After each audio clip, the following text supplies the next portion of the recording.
Assalamualaikum warahmatullahi wabarakatuh dan salam sejahtera kepada pelajar-pelajar pengurusan perniagaan. Pada kuliah kita hari ini, kita akan menyambung bab 2 iaitu pengurusan, dan pada hari ini kita akan sambung 2.2 perancangan. 2.21 Pengenalan perancangan. Tarif perancangan. Berdasarkan kepada tarif tersebut, perancangan ialah proses di mana pengurus menentukan matlamat yang ingin dicapai, kemudian membangunkan strategi, kemudian menentukan tindakan yang paling bersesuaian serta menyelaraskan semua aktiviti di setiap peringkat organisasi demi mencapai matlamat organisasi. Sebagai contoh, matlamat syarikat adalah untuk kepasaran antarabangsa. Berdasarkan kepada matlamat ini, Presiden Syarikat Suria merancang untuk memasuki pasaran antarabangsa 2 tahun dari sekarang. Tindakan yang dilakukan di setiap peringkat jabatan ialah bagi pengurus kewangan, beliau akan merancang untuk menambahkan sumber dana melalui sumber jangka panjang. Bagi pengurus pengeluaran, akan merancang untuk membeli mesin baru bagi meningkatkan volume pengeluaran. Bagi pengurus sumber manusia, akan merancang untuk merekrut pekerja dari sumber dalaman dan luar organisasi dengan menambahkan ambilan pekerja baru. Bagi pengurus pemasaran, akan mempergiatkan iklan di media sosial dan elektronik. Dan bagi pengurus penyelidikan dan pembangunan, akan sentiasa menyelidiki dan membangunkan produk yang berinovasi dan menambahkan beberapa fungsi baru. Seterusnya, di kepentingan perancangan. Kepentingan yang pertama ialah menyediakan hala tuju organisasi. Dengan adanya perancangan, ia akan membantu pengurus menentukan matlamat, membangunkan kumpulan kerja, membangunkan strategi yang menyeluruh. Seterusnya, pengurus akan dapat mengagih dan menggunakan sumber dengan lebih efektif dan efisien. Seterusnya, akan membantu pengurus mengenal pasti operasi yang diperlukan dan bagaimana operasi tersebut akan mempengaruhi organisasi. Kita lihat contoh. Syarikat Herbs Holding akan menjadi pengeluar produk kesihatan berasaskan herba tropika yang terunggul di Asia menjelang 2023. Berdasarkan kepada perancangan ini, ianya akan menjadi hala tuju kepada syarikat. Dengan ini, setiap ahli dalam organisasi akan berusaha untuk memastikan syarikat menjadi pengeluar produk kesihatan pada tahun yang terunggul pada tahun 2023. Yang kedua adalah tanda aras untuk mencapai objektif. Dengan adanya perancangan, ianya akan menjadi satu proses mencari ciri-ciri produk. Bermaksud di sini untuk mencari apakah keistimewaan atau kelebihan produk tersebut berbanding dengan produk-produk pesaing yang lain. Dan ini akan menjadi satu standard atau piawaian untuk meningkatkan prestasi organisasi. Dengan adanya perancangan, membolehkan pihak syarikat dapat menetapkan tanda aras yang hendak dicapai. Contoh, syarikat Herb Holding dengan adanya perancangan menetapkan untuk menguasai 30% share pasaran di Asia bagi produk kesihatan berasaskan herba menjelang 2023. Tanda aras di sini yang pertama adalah 30% di dalam penguasaan share pasaran. Dan tanda aras yang kedua adalah ianya akan dicapai pada tahun 2023. Kepentingan yang ketiga adalah bertindak kepada persekitaran yang dinamik. Dengan adanya perancangan, seorang pengurus dapat mengenal pasti peluang ataupun masalah ataupun ancaman yang akan dihadapi oleh perniagaan pada masa sekarang atau pada masa akan datang. Dengan ini, pengurus akan lebih bersedia dan boleh membuat pengubahsuaian mengikut situasi atau masalah yang timbul berdasarkan kepada strategi yang sedia ada. Dengan ini, operasi perniagaan dapat berjalan dengan lancar. Di samping itu juga, pihak syarikat akan dapat menjimatkan kos operasi, mengurangkan pembaziran dan dapat mengurangkan risiko dan dapat menguruskan risiko dengan lebih baik. Contoh, masalah COVID-19 yang melanda dunia, menyebabkan masyarakat dikenakan perintah berkurung. Ini akan menyebabkan banyak organisasi yang tidak dapat beroperasi. Maka pihak pengurus terpaksa mengarahkan pekerja untuk bekerja dari rumah dan mengadakan mesyuarat secara atas talian. Seterusnya, kepentingan yang keempat ialah sebagai alat kawalan pengurus. Dengan adanya perancangan, ia akan membentuk satu sistem kawalan kepada pihak pengurus. Pengurus dapat memastikan pencapaian organisasi selaras dengan perancangan. Tindakan pembetulan dapat dilakukan daripada semasa ke semasa. Sebagai contoh, syarikat Herbs akan menguasai pasaran sebanyak 30% berasaskan herba tropika pada tahun 2023.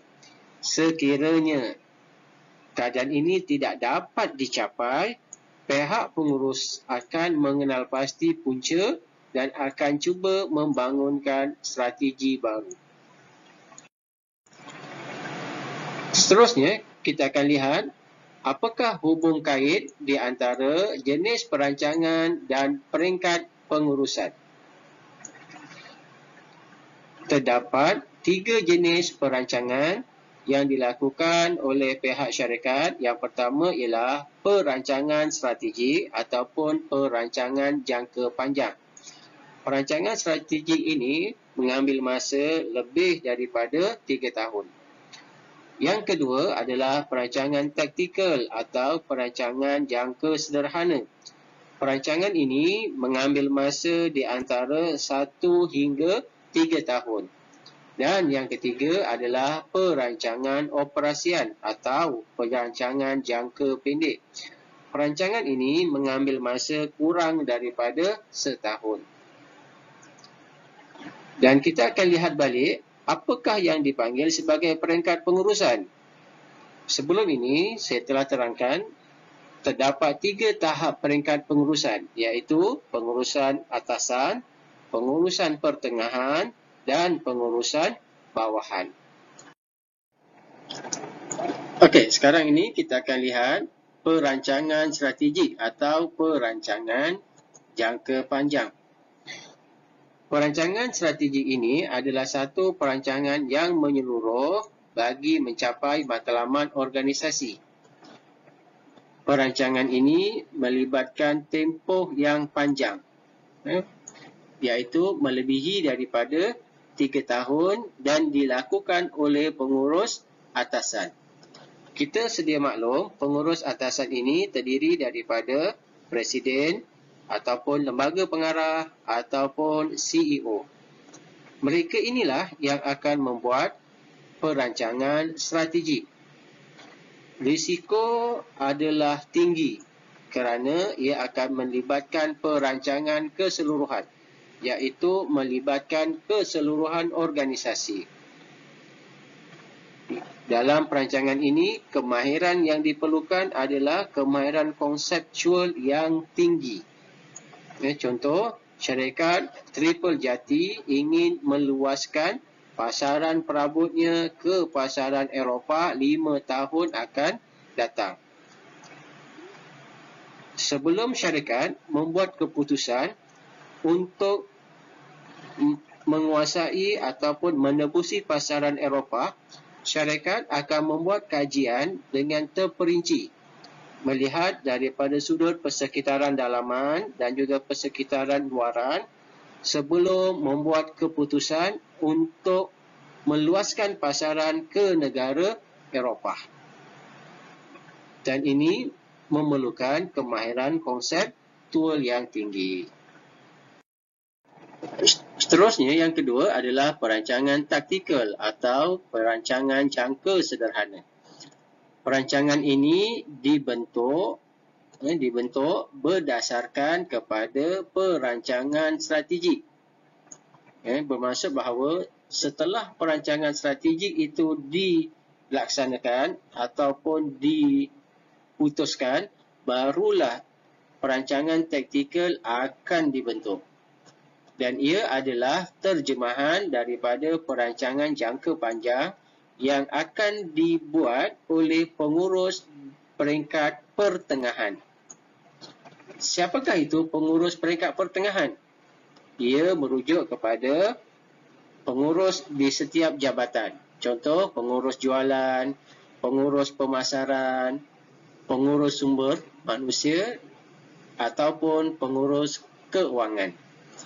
Tempoh masanya lebih singkat berbanding dengan perancangan strategi, iaitu di antara 1 hingga 3 tahun. Perancangan ini juga dikenali sebagai rancangan fungsian yang meliputi perancangan untuk sesuatu jabatan seperti perancangan pemasaran, perancangan keuangan, perancangan sumber manusia dan perancangan pengeluaran. Sebagai contoh, Jabatan Pengeluaran.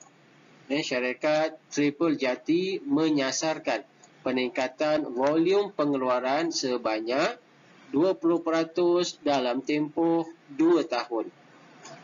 Berdasarkan kepada contoh ini, kita dapat lihat perancangan taktikal dilakukan oleh Jabatan Pengeluaran untuk meningkatkan volume pengeluaran sebanyak 20% dalam tempoh 2 tahun.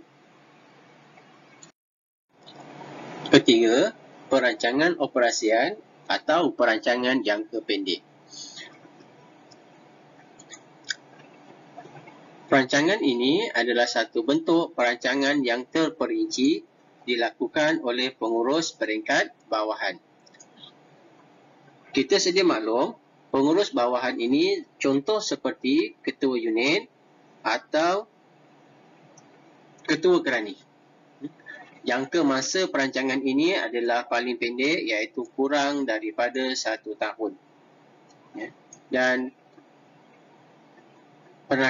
penekanan adalah kepada tugas-tugas rutin, iaitu tugas-tugas harian yang perlu dilakukan oleh seseorang pengurus.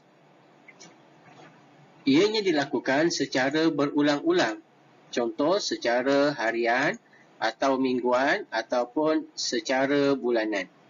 Dan ia adalah berkaitan dengan aktiviti pengeluaran. Contoh, kilang A menyasarkan peningkatan volume pengeluaran set sofa eksklusif sebanyak 10% setiap bulan sebagai persediaan untuk ke pasaran Eropah. Berdasarkan kepada contoh ini, perancangan operasian ini adalah perancangan untuk meningkatkan pengeluaran sebanyak 10% setiap bulan. Dan ia adalah tugas-tugas rutin di mana pihak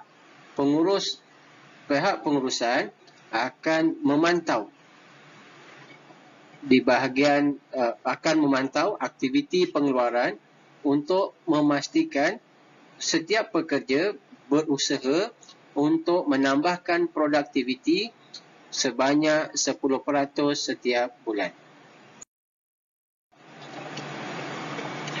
Ini adalah gambar rajah berkaitan gambar rajah perkaitan antara jenis perancangan dengan peringkat pengurusan. Jika kita lihat di sini, Ketua Pegawai Eksekutif dikenali sebagai pengurus atasan. Dan beliau akan membuat perancangan strategi, iaitu meluaskan pasaran ke Eropah 5 tahun akan datang. Selepas itu, ianya akan diterjemahkan oleh pengurus pertengahan, iaitu pengurus Jabatan Pengeluaran dan juga pengurus di bahagian keuangan. Kita lihat, pengurus di Jabatan Pengeluaran menyasarkan peningkatan volume pengeluaran sebanyak 20% dalam tempoh 2 tahun. Manakala pengurus kewangan membuat perancangan untuk mendapatkan sumber dana daripada pinjaman jangka panjang ataupun pinjaman jangka pendek. Dan setelah itu, pengurus peringkat bawahan, iaitu penyelia kilang A dan juga penyelia kilang B, akan membuat perancangan operasi, di mana penyelia kilang A menyasarkan peningkatan set sofa sebanyak 10% setiap bulan. Seterusnya, kita akan lihat hubung kait di antara jenis perancangan dengan peringkat kemahiran pengurusan. Di sini kita akan lihat tingkat pengurusan dan juga jenis perancangan. Bagi pengurus atasan akan membuat perancangan strategi. Bagi pengurus pertengahan akan membuat perancangan taktikal. Bagi pengurus bawahan akan membuat perancangan operasi. Dan kita sedia maklum terdapat 3 kemahiran yang diperlukan oleh setiap pengurus, iaitu kemahiran konseptual, kemahiran kemanusiaan dan kemahiran taktikal. Bagi pengurus atasan yang melakukan perancangan strategi, perlu mempunyai kemahiran konseptual dan kemahiran kemanusiaan yang tinggi. Dan beliau hanya memerlukan sedikit atau rendah kemahiran teknikal. Bagi pengurus pertengahan yang melakukan perancangan taktikal, beliau perlu mempunyai kemahiran konseptual yang sederhana. Bagi kemahiran kemanusiaan, perlu mempunyai kemahiran kemanusiaan yang tinggi. Dan bagi kemahiran teknikal, perlu mempunyai kemahiran teknikal yang sederhana. Bagi pengurus bawahan yang melakukan perancangan operasi, perlu mempunyai kemahiran konseptual yang rendah. Tetapi, bagi kemahiran kemanusiaan dan teknikal, perlu mempunyai kemahiran yang tinggi.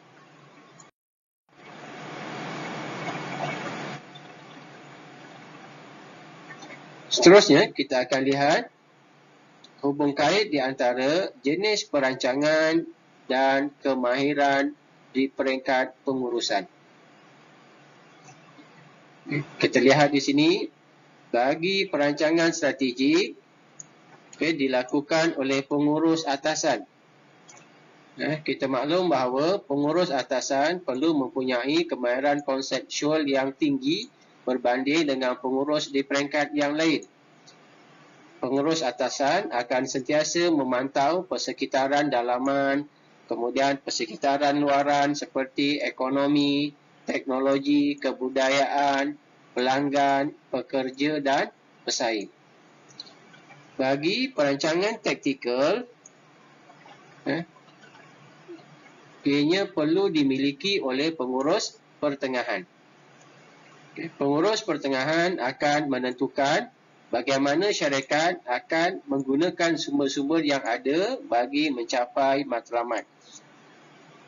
Pengurus pertengahan amat memerlukan kemahiran kemanusiaan bagi memimpin, memotivasikan pekerja untuk mencapai matlamat organisasi. Bagi pengurus pertengahan, ia akan membuat perancangan operasian. Di sini pengurus amat memerlukan kemahiran teknikal kerana pengurus ini akan bertanggungjawab mengawal operasi harian syarikat. Sekali lagi, kita akan melihat hubung kait di antara jenis perancangan dan kemahiran peringkat pengurusan. Kita akan lihat sekali lagi, pengurus atasan akan melakukan perancangan strategik. Kita ulang sekali lagi. Saya ulang sekali lagi. Pengurus atasan terdiri daripada CEO, Presiden, pengarah urusan, lembaga pengarah. Dan mereka ini semua akan melakukan perancangan strategik ataupun perancangan jangka panjang. Yang mana perancangan ini adalah perancangan yang dilakukan ke atas keseluruhan organisasi.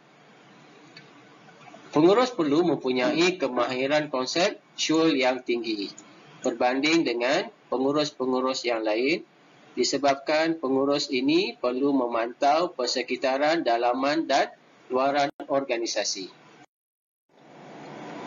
Pengurus atasan juga penting untuk mempunyai kemahiran kemanusiaan kerana beliau akan perlu sentiasa berkomunikasi dengan pelbagai pihak di luar dan di dalam organisasi seperti kepada semua pengurus jabatan, pengurus bawahan ketika di dalam mesyuarat pengurusan. Pengurus atasan juga perlu menyampaikan visi dan misi syarikat kepada pengurus bawahan. Beliau juga akan memberikan motivasi kepada pekerja bawahan dalam organisasi beliau. Pengurus atasan hanya perlukan sedikit kemahiran teknikal kerana beliau tidak terlibat secara langsung di dalam operasi dan kerja-kerja rutin organisasi. Seterusnya, bagi pengurus pertengahan, beliau akan membuat perancangan taktikal. Pengurus pertengahan ini terdiri daripada pengurus-pengurus di peringkat jabatan dan mereka ini akan menyediakan perancangan taktikal iaitu perancangan jangka sederhana. Tempoh masa adalah kurang daripada 3 tahun. Perancangan ini dibuat berdasarkan kepada pengurus atasan. Pengurus akan menentukan bagaimana syarikat akan menggunakan sumber-sumber yang ada bagi mencapai matlamat yang telah ditetapkan. Pengurus pertengahan memerlukan kemahiran kemanusiaan kerana ianya penting bagi memimpin dan memberikan motivasi kepada pekerja. Pengurus pertengahan juga adalah penghubung kepada jabatan-jabatan lain di dalam organisasi. Contohnya, mesyuarat antara jabatan akan melibatkan pengurus pertengahan dan pengurus atasan untuk membincangkan masalah dan objektif jabatan masing-masing. Pengurus pertengahan perlu mempunyai kemahiran konseptual yang sederhana untuk membentuk objektif jabatan dan membangunkan strategi jabatan masing-masing. Begitu juga, beliau memerlukan kemahiran teknikal secara sederhana untuk membantu pengurus bawahan menyelesaikan dan membincangkan prosedur kerja operasi harian.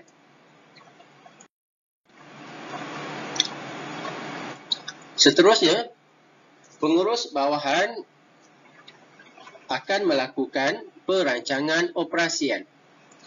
Pengurus bawahan terdiri daripada penyelia jualan, penyelia tapak, ketua unit dan akan melakukan perancangan operasian ataupun perancangan jangka pendek.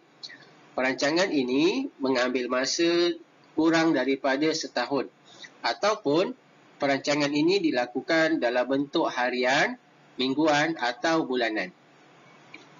Perancangan ini dilakukan perlu selaras dengan perancangan yang dibuat oleh pengurus di peringkat atasan dan pertengahan.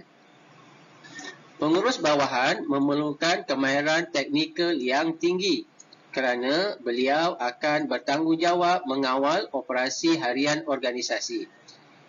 Beliau perlu memberikan tunjuk ajar dan mengawal selia prosedur kerja pekerja bawahan dengan cekap dan memberikan tunjuk ajar untuk mengendalikan mesin dan juga jentera. Pengurus bawahan memerlukan kemahiran kemanusiaan kerana beliau perlu berkomunikasi dengan pekerja bawahan untuk memberikan penerangan, tunjuk ajar tentang prosedur kerja dan operasi harian. Beliau perlu bekerjasama melakukan tugas secara berpasukan bagi kumpulan yang dipimpin. Beliau juga perlu mempunyai kemahiran untuk memberikan motivasi kepada pekerja. Di samping itu, pengurus bawahan memerlukan kemahiran konseptual yang rendah kerana mereka tidak terlibat secara langsung dan tidak bertanggungjawab untuk membentuk visi dan misi bagi menentukan hala tuju organisasi. Seterusnya, kita akan sambung dan kita akan teruskan dengan perkara 2.2.2 alat-alat perancangan.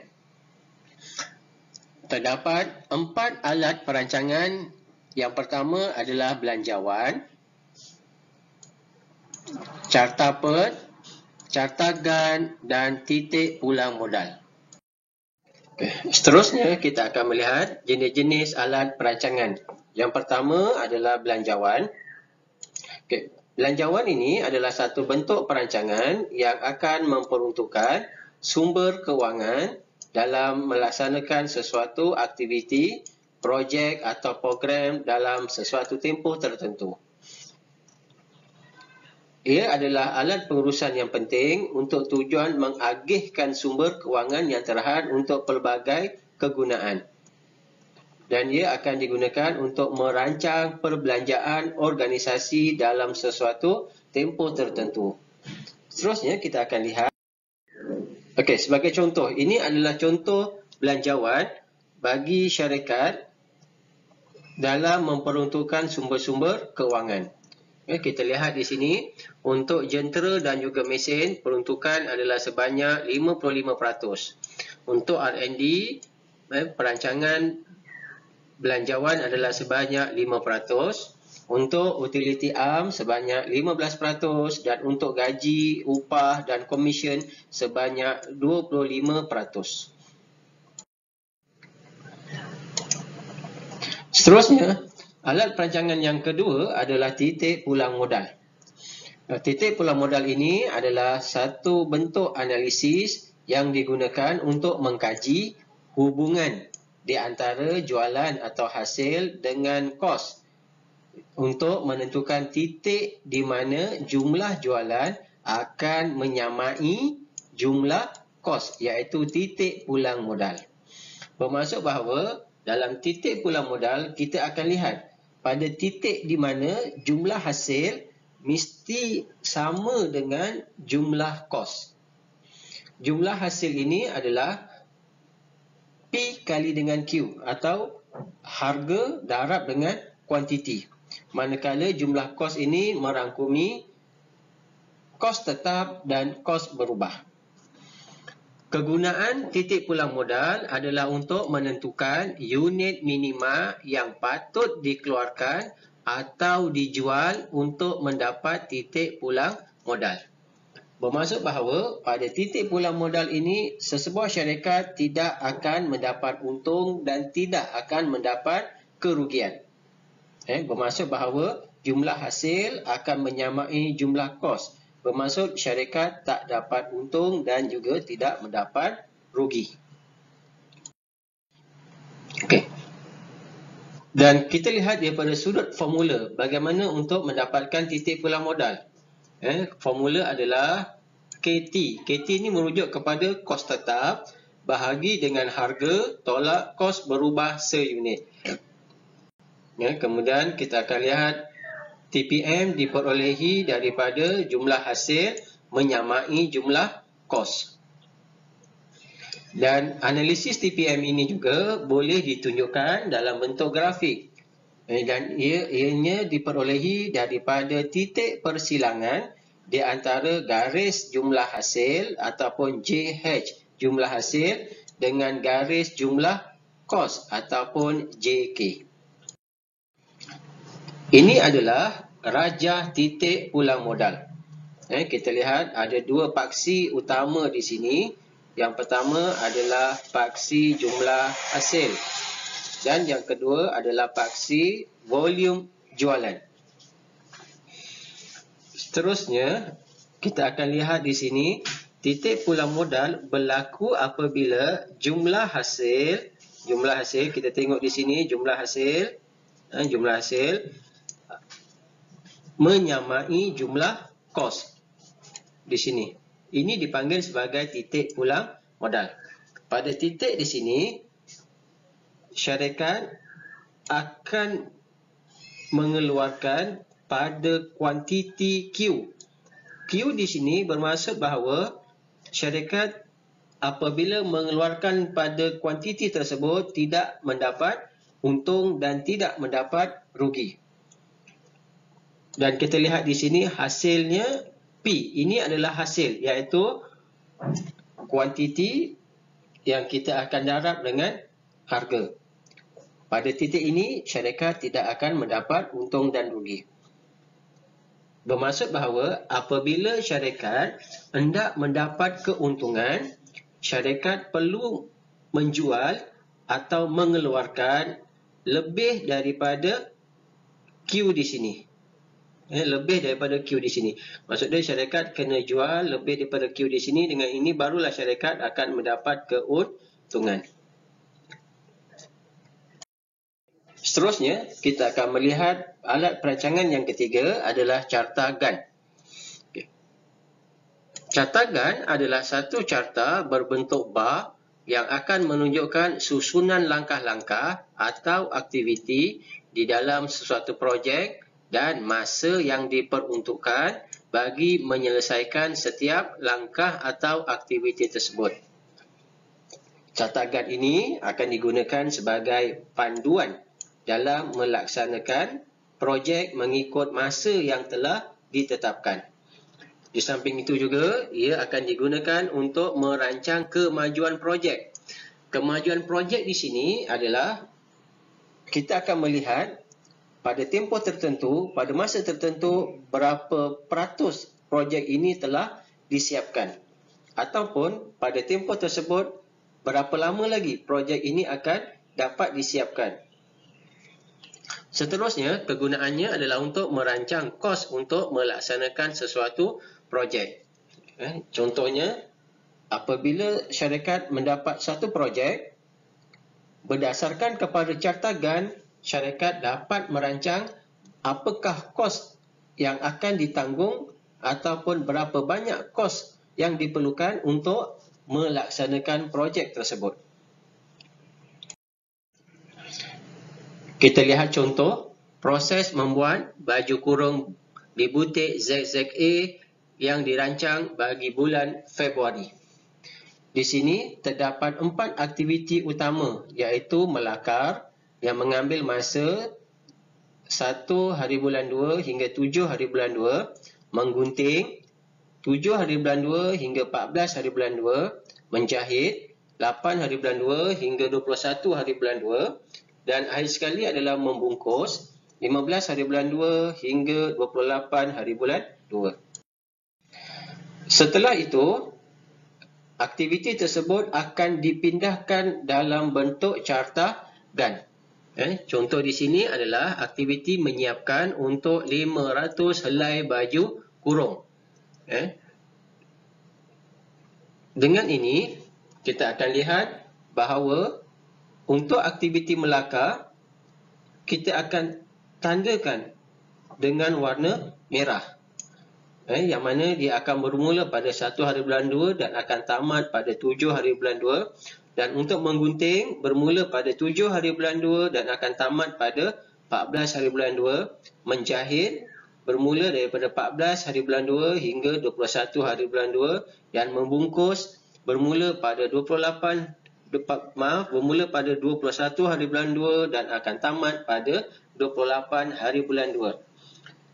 Ini bermaksud bahawa dalam tempoh sebulan, proses untuk menyiapkan 500 helai baju kurung ini akan dapat dilaksanakan.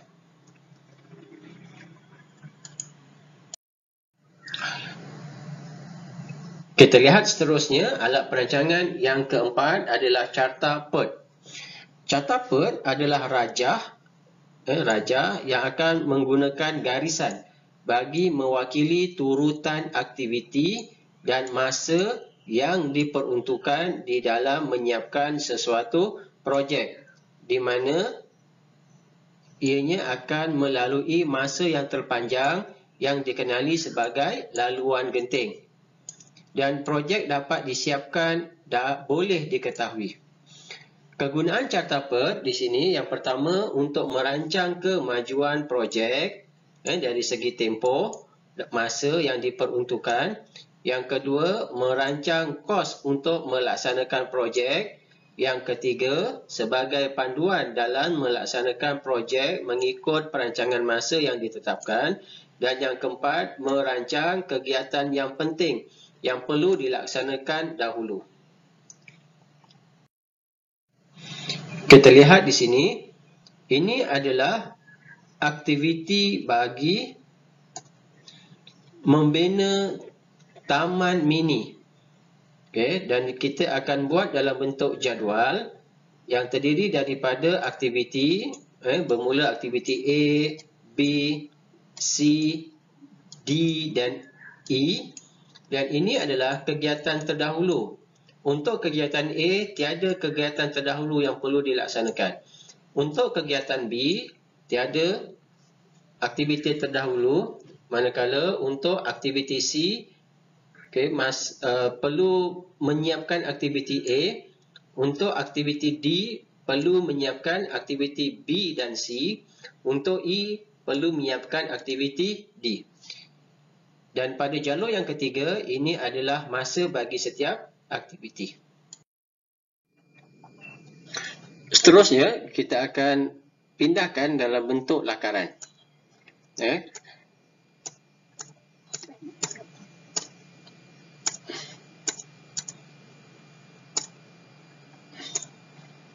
Dan apabila kita pindahkan dalam bentuk lakaran, ia akan menjadi seperti dalam rajah di atas. Untuk kita bermula, kita akan bermula dengan aktiviti A dahulu. Setelah itu, kita akan rujuk pada jadual, kita akan mulakan dengan aktiviti B. Ini adalah aktiviti B. Setelah itu, kita akan mulakan dengan aktiviti C. Aktiviti C bermula dengan A. Jadi ini tadi adalah A, kita akan sambungkan ke sini. Setelah itu, aktiviti D. Aktiviti D ini berlaku apabila aktiviti B dan C telah siap. Ini adalah aktiviti B dan ini adalah aktiviti C. Dan kita akan gabungkan. Kita akan gabungkan dan akan menghasilkan aktiviti D di sini. Seterusnya, aktiviti E apabila aktiviti D kita dah siapkan. Ini kita akan dapat tu. Setelah itu, barulah kita akan letak masa di sini. Aktiviti A 4 hari. Kemudian aktiviti B B selama 8 hari, kemudian aktiviti C selama 6 hari, aktiviti D selama 3 hari dan aktiviti E selama 4 hari. Barulah projek ini akan tamat.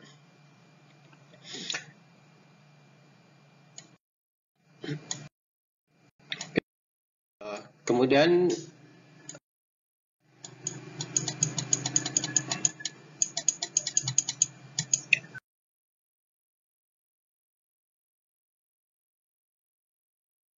okey, jadi kita dah selesai untuk bab perancangan. Ya, kita dah selesai bab perancangan. Okey, sekian, terima kasih.